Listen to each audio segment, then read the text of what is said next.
Good morning, this is the latest market news. I am Uliana. The September job report provided an unclear outlook for the world's largest economy. Increasing market expectations, the Federal Reserve will keep its bond buying program in place. Fears of the Fed removing its easy money policy resulted in a volatile summer for Asian markets, especially in Southeast Asia, and non-farm payrolls were watched intensely as a possible forecast of the central bank's intentions. The worse-than-expected jobs reading overnight reinforces the idea that stimulus will remain unchanged until next year. Although the region started the day higher, most markets lost much of their early gains to hang around the break-even mark. Australian ASX 200 lost 0.3%, Hong Kong's Hang Seng Index dropped less than 0.1%, and South Korea's Kospi lost 0.9%.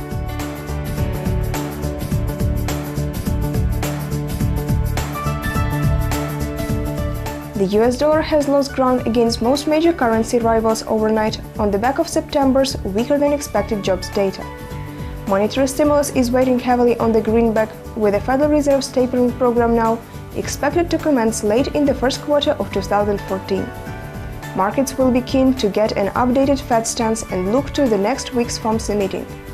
The euro jumped sharply upwards, reaching highs of 1.3792, levels not seen since November 4, 2011.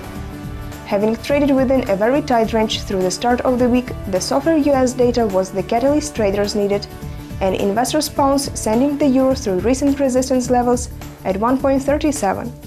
Euro opens this morning at 1.3781.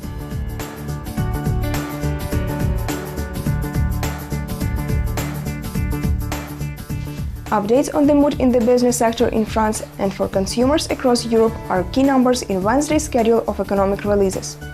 In addition, the Bank of England publishes the minutes of its previous monetary policy commit meeting.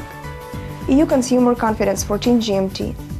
The Eurozone's prospects for recovery are in focus again today, with a flash release of the European Commission's October estimate of the mood among consumers. Recent numbers clearly show that sentiment is brightening, with the consumer confidence indicator rising to its highest level since mid-2011 in the September release.